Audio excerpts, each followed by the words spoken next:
Αυτό είναι ένα iPhone 16 Pro Max. Πώς θα σου φαινόταν αν σου έλεγα ότι το iPhone 16 Pro Max κοστίζει $485. Δηλαδή λίγο κάτω από 480 ευρώ.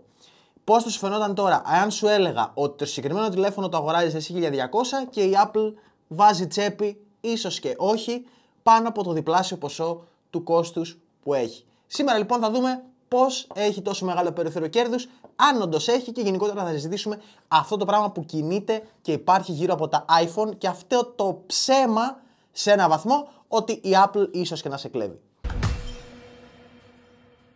Καλησπέρα σε όλους, είμαι ο Γιώργος και στο σημερινό βίντεο θα δούμε το πώς βγαίνει το κοστολόγιο ενός iPhone. Θα τα βάλουμε κάτω, θα δούμε το πόσο κοστίζει το σασί του, οι κάμερες του, οι οθόνες του και θα τα προσθέσουμε όλα μαζί. Στο τελικό αποτέλεσμα λοιπόν που θα βγάλουμε, η Apple σου προσθέτει ένα έξτρα κόστος στο οποίο σου πουλάει το τηλέφωνο σου. Θα μου πεις τώρα πώς βγάζει τόσο μεγάλο κέρδος και φυσικά πώς μπορεί και το κάνει. Δεν είναι επειδή είναι Apple, δεν είναι επειδή είναι όλα αυτά που έχεις ακούσει γενικότερα. Θα τα βάλουμε κάτω λοιπόν και θα δούμε ότι έχει και κόστος παραγωγής, έχει και κόστος κατασκευής, έχει και R&D, όσοι δεν γνωρίζουν έρευνα και ανάπτυξη, έχει φυσικά και κόστος μεταφορικών και κόστος διαφήμισης, κόστος marketing και όλα αυτά τα ποσά τα οποία δεν μπορείς να υπολογίσεις καθώς η Apple δίνει πολύ χρήμα εκεί. Φυσικά υπάρχει ένα πολύ μεγάλο περιθώριο κέρδους σε εισαγωγικά, αλλά σίγουρα δεν είναι το σχεδόν διπλάσιο ή πάνω από το διπλάσιο ποσό που βάζει η Apple στην τσέπη. Πάμε όμως να πάρουμε τα πράγματα από την αρχή και να δούμε μεμονωμένα το πόσο κοστίζουν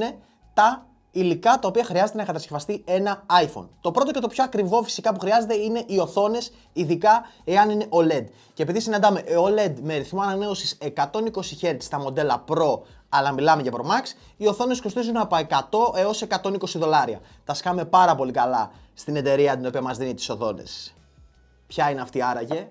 Πείτε μου στα σχόλια. Το αμέσως επόμενο που συναντάμε σε κόστος κατασκευής είναι ο επεξεργαστής. Ο A18 Pro που φοράνε φέτος τα μοντέλα και κοστίζει από την TSMC, που είναι ουσιαστικά η βασική πλέον εταιρεία που προμηθεύει τους επεξεργαστές στα iPhone, ανέρχεται στο κόστος των 40 έως 50 ευρώ. Το iPhone τώρα έχει ένα βασικό χαρακτηριστικό πέραν από την οθόνη που είναι πάρα πολύ δυνατή, έχει και τις κάμερες. Και είναι και το αμέσως επόμενο μεγαλύτερο κόστος στην σειρά που θα δούμε σήμερα. Οι κάμερες λοιπόν για ένα iPhone, που φυσικά το κόστος έχει να κάνει και με τους φακούς που φοράνε τα τηλέφωνα, αλλά και με τους αισθητήρες που έχουν μέσα, κοστίζει από 70 έως 100 ευρώ, ανάλογα την έκδοση περίπου. Φανταστείτε λοιπόν ότι τα ποσά που σας λέω είναι τα πιο μεγάλα για τις Pro εκδόσεις. Το πιο χαμηλό κόστος που συναντάμε στο κόστος κατασκευής είναι οι μπαταρίες. Κοστίζουν γύρω στα 10 με 15 ευρώ. Οι αυθεντικές. Αυτές που βγαίνουν από το εργοστάσιο τέλος πάντων και έχουν πάνω τη σφραγίδα με το μήλο.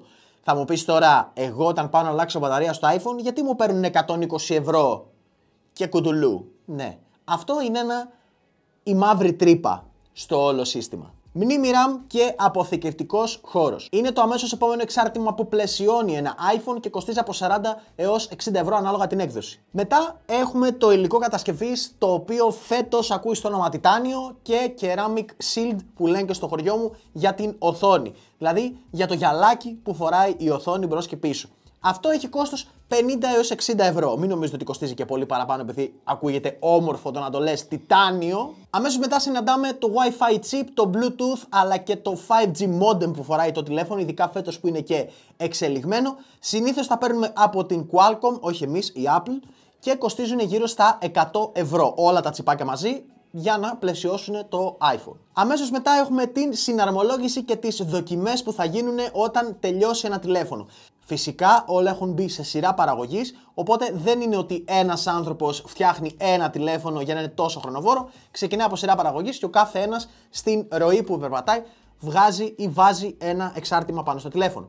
Αυτό κοστίζει γύρω στα 30 με 40 ευρώ ανά συσκευή. Οπότε λίγο πολύ, αν τα βάλεις κάτω και τα υπολογίσεις, βγαίνει το ποσό που είπαμε. Και αυτό ακούει στα 485 περίπου. Έτσι είναι ένας υπολογισμός κατά προσέγγιση δολαρίων. Αν πάρεις τα $1.299 που πωλείται το 16 Pro Max στην Αμερική και βγάλεις τα 485 με ένα πολύ μεγάλο περιθώριο κέρδους. Προφανώς όλο αυτό δεν το βάζει Apple στην τσέπη ανά συσκευή, καθώς έχουμε κόστος μεταφορικών. Πάμε όμως να βάλουμε σαν δεύτερη φάση τα πράγματα κάτω και να δούμε το πόσο κοστίζουν τα μεταφορικά, αλλά και το περιθώριο κέρδους που δίνει στους επίσημους εισαγωγείς για να προμηθεύσουν το τηλέφωνο. Γιατί προφανώς ο εισαγωγέας θα πάρει μια προμήθεια, έτσι, για να μπορέσει να διανέμει το τηλέφωνο στην οποιαδήποτε χώρα. Οπότε βαθύνουμε περισσότερο και λέμε ότι το κόστος αναμεταφορά κάθε συσκευής κοστίζει 10 έως 25 δολάρια περίπου. Επίσης να σημειωθεί ότι κοστίζει και η συσκευασία του iPhone γύρω στα 10 δολάρια. Αυτό το χαρτοκουτάκι που είναι πάρα πολύ ωραίο και premium,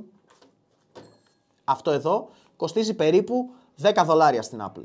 Το περιθώριο κέρδους με βάση αυτά που λένε οι φήμες πάντα είναι γύρω στο 10%. Δηλαδή ο κάθε προμηθευτής ανασυσκευή παίρνει 10% προμήθεια. Είναι πάρα πολύ μεγάλη εάν συλληφθεί στο ποσό αυτό που μένει για κάθε συσκευή και φυσικά τα μοντέλα που διανέμονται γενικότερα, αλλά βάζουμε και κάποια λειτουργικά έξοδα που τυχόν έχει ο κάθε εισαγωγέας. Προφανώς δεν βάζει το 10% στην τσέπη, έχει και αυτός κάποια έξοδα, οπότε υπολογίζεται στο περίπου γύρω στο 10% μαζί με τα κόστη που χρειάζεται αυτός για την διανομή των κινητών. Μπορούμε να πούμε ότι κοστίζει γύρω στα 129 δολάρια χοντρικά, έτσι, περίπου το κόστος του. Οπότε αν κάνουμε έναν γρήγορο υπολογισμό και προσθέσουμε συν αυτά τα κόστη, συν το κόστος που κοστίζει η συσκευή και το αφαιρέσουμε από το 1299 δολάρια, με απλά μαθηματικά μένει ένα ποσό 664,10 για την ακρίβεια δολάρια. Στην τσέπη της Apple, ίσως και όχι. Πάμε λοιπόν να βάλουμε τώρα το τρίτο στάδιο κάτω και να δείτε ότι υπάρχει πολύ μεγάλο κόστος από εκεί και μετά,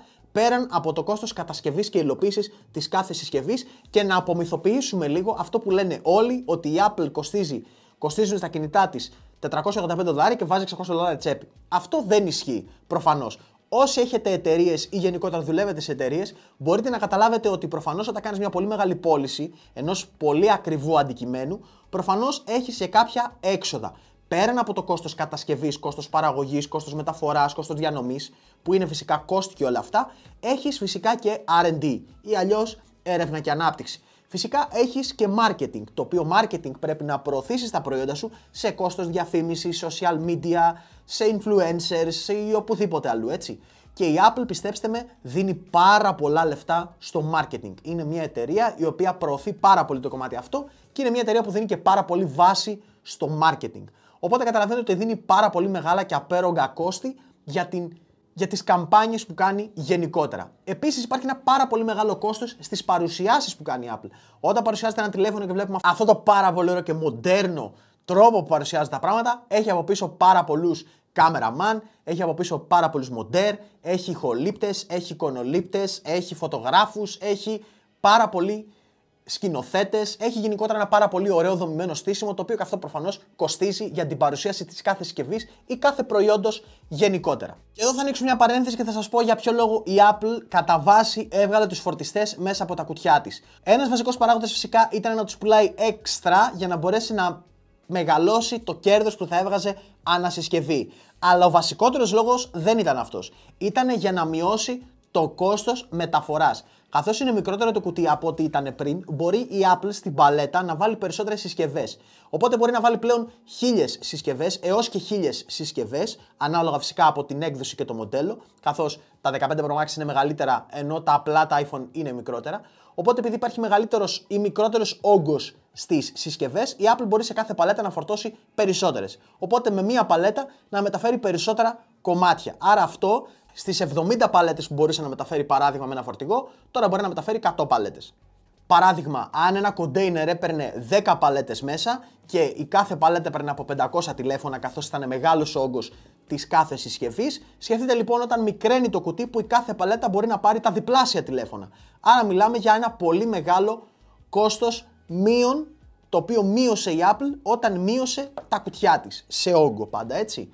Οπότε καταλαβαίνετε ότι δεν ήταν το να βγάλει περισσότερα χρήματα από τους φορτιστές που εσύ αγοράζεις έξτρα, ήταν για να μειώσει το κόστος μεταφοράς της κάθε συσκευής. Όχι ότι αυτό έκανε διαφορά στην τιμή που πήρες εσύ το κινητό σου, δηλαδή δεν σου λέω ότι θα σου μειώσω το κόστος, αλλά θα μειώσω και την τιμή των κινητών. Προφανώς αυτό δόθηκε σε άλλα πράγματα. Δόθηκε σε έρευνα και ανάπτυξη, δόθηκε αυτό το μεγάλο κόστος, γιατί ήταν πολύ μεγάλο κόστος αυτό που ουσιαστικά μείωσε η Apple την κάθε συσκευή, το έδωσε σε marketing, σε πολλά και διάφορα πράγματα. Φυσικά να τα βάλουμε και τα πράγματα κάτω και να μίζουμε στο παραμύθι. Προφανώς και βγάζει ένα πολύ μεγάλο περιθώριο κέρδους από την κάθε συσκευή, αλλά εσύ έχεις αξιοπιστία, έχεις το image, το prestige που σου πουλάει αυτή η εταιρεία. Όπως και να έχει και κακά τα ψέματα, εάν είσαι και χρήστης ο οποίος είσαι ή δεν είσαι χρήστης τόσο φαν με τη συγκεκριμένη εταιρεία, λίγο πολύ καταλαβαίνετε ότι έχει μία φήμη για του prestige και του image. Πολλοί είναι αυτοί που παίρνουν το iPhone για να λένε ότι έχουν iPhone και η Apple πατάει σε αυτό το πράγμα, οπότε είναι και ακριβές συσκευές της για αυτόν τον λόγο. Παίρνει και ένα extra boost δηλαδή από την φήμη που έχει. Από εκεί και μετά έχεις ένα πολύ καλό ασφαλές υλικό λογισμικό, το οποίο δουλεύει πάρα πολύ καλά, έχει συνεχόμενα updates, έχει συνέχεια development από πίσω που διορθώνει και φτιάχνει σφάλματα που τυχόν υπάρξουν και φυσικά έχεις νέες εκδόσεις συνέχεια. Έχεις ένα υλικό και ένα λογισμικό το οποίο δουλεύει άρτια μεταξύ τους και όλο το οικοσύστημα δουλεύει επίσης άρτια μεταξύ του. Οπότε γενικότερα καταλαβαίνετε ότι ναι μεν είναι μικρότερο το κέρδος από τα 600 ευρώ, αλλά σίγουρα δεν είναι και 100 ευρώ. Και τέλος, όσοι γενικότερα ξαναλέω έχετε εταιρείες, καταλαβαίνετε ότι υπάρχει ένα πολύ μεγάλο κόστος σε φόρους και σε λογιστές και σε λογιστήρια και σε τμήματα γενικότερα που ασχολούνται με την γραφειοκρατία, δικηγόρους, πολύ χρήμα γενικότερα από μηνύσεις που έχουν γίνει από εταιρείες σε εταιρείες, είτε έχει κάνει η Apple σε άλλες ή άλλες έχουν κάνει στην Apple. Οπότε καταλαβαίνετε γενικότερα ότι και εκεί πέρα φεύγει ένα τεράστιο κόστος για την Apple, από την Apple για αυτά τα πράγματα. Οπότε βάζουμε και τα φορολογικά. Επίσης η Apple δραστηριοποιείται σε πολλές χώρες. Δεν είναι ότι είναι μόνο στην Αμερική, φορολογείται στην Αμερική. Φορολογείται και σε άλλες χώρες που δραστηριοποιείται. Έχει εργοστάσιο και στην Κίνα, έχει εργοστάσιο και στην Ταϊβάν, έχει εργοστάσιο και στην Αμερική. Έχει και τις εγκαταστάσεις στο Κουπερτίνο. Οπότε γενικότερα καταλαβαίνετε ότι δραστηριοποιείται και άλλες χώρες, οπότε έχει διαφορετικά βιβλία, θα μπορέσουμε να πούμε, σε διαφορετικές χώρες. Οπότε διαφορετικό καθεστώς φόρου, καθεστώς τυχόν εξόδων που μπορεί να έχουν για τις λειτουργίες όλων αυτών. Φυσικά επίσης έχει και λειτουργικά κόστη και έξοδα, ρεύματα, νερά, πετρέλαια, φυσικά αέρια, δεν ξέρω τι χρησιμοποιούν, τι πηγές, τι ρυθμούς, οποιαδήποτε πηγή ενέργειας χρησιμοποιούν. Καταλαβαίνετε ότι εκεί πέρα έχει ένα τεράστιο κόστος. Και να δουλέψει μια εταιρεία, πρώτα απ' όλα πρέπει να έχει να πληρώνει τα έξοδά της, οπότε να μπορεί να είναι βιώσιμη και από εκεί και μετά πρέπει προφανώς να έχει κέρδος, γιατί κανένας δεν δουλεύει τζάμπα. Και επειδή είναι μια εταιρεία που είναι μετοχική, έχει δηλαδή μετόχους μέσα, ο κάθε μέτοχος προφανώς πρέπει να βγάζει ένα περιθώριο κέρδους για να συνεχίσει να επενδύει και να επανεπενδύει τις μετοχές του σε μια εταιρεία. Έτσι οι μεγάλες εταιρείες πρέπει να έχουν ένα μεγάλο κέρδος για να μπορούν να επανεπενδύσουν τα χρήματά τους και να εξελιχθούν σαν εταιρείες. Σκεφτείτε λοιπόν ένα σπίτι. Όταν είστε σε ένα σπίτι, μέσα σε μια οικογένεια και βάζετε κάποια λεφτά στην άκρη και μαζεύετε και να πάρετε κάτι ή να επενδύσετε αυτά τα χρήματα, σκεφτείτε λοιπόν ότι είναι κάτι παρόμοιο. Ότι οι επενδυτές που έχουν επενδύσει σε αυτή την εταιρεία βάζουν λεφτά στην άκρη, τα κεφάλαια, μετοχές, τις οποίες ουσιαστικά όταν ανέβουν ή θα τις αυγάλουν για να τις βάλουν στην τσέπη που κανένας δεν το κάνει ποτέ, καθώς υπάρχει πολύ μεγάλος φόρος όταν βγάζεις μετοχές από την εταιρεία, καλύτερα να τις επανεπενδύσεις. Οπότε, μετοχικά είναι πολύ πλούσιοι. Είναι ένα θέμα γενικότερο το οποίο, αν το αναπτύξουμε, θα πάρει πάρα πολλές μέρες και ώρες να το συζητάμε. Οπότε, ας το αφήσουμε εδώ. Οπότε, καταλαβαίνετε λίγο πολύ ότι πρέπει μια εταιρεία να έχει κέρδη για να μπορεί να είναι βιώσιμη. Και να υπάρχει και λόγος οποιοδήποτε να επενδύσει σε αυτήν. Αυτό ήταν λοιπόν το σημερινό βίντεο. Ελπίζω να σας άρεσε, ελπίζω να βοήθησα. Πείτε μου κάτω στα σχόλια εάν είστε της ίδιας φάσης και της ίδιας άποψης. Και γενικότερα, εάν σας άρεσε αυτό το βίντεο. Κάτω στην περιγραφή θα βρεις όλα τα link τα οποία χρειάζεσαι, dimijo.gr αλλά και Instagram για να μην χάνεις νέα και tips για iPhone αλλά και όχι μόνο. Και φυσικά TikTok έχετε καινούργια σειρά την οποία δεν πρέπει να χάσεις. Like σε αυτό το βίντεο αν σου άρεσε και το κουμπί του subscribe αλλά και το καμπανάκι για να μην χάσεις κανένα το επόμενο βίντεο. Και εμείς θα τα πούμε σε ένα το επόμενο βίντεο. Μέχρι το επόμενο βίντεο, να είστε όλοι καλά.